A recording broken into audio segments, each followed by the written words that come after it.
Shuning uchun azizlar, oilada erkak kishi og'ir bo'lish kerak.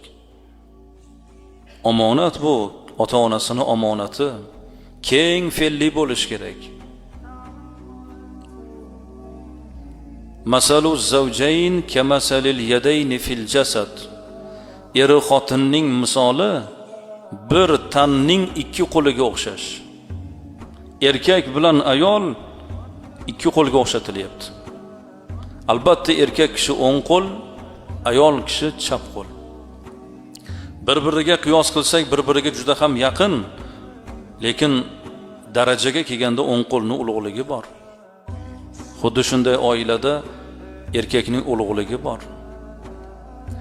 Qo'limizni bittasi nopok bo'lsa, ikkinchi qo'l uni tozalaydi.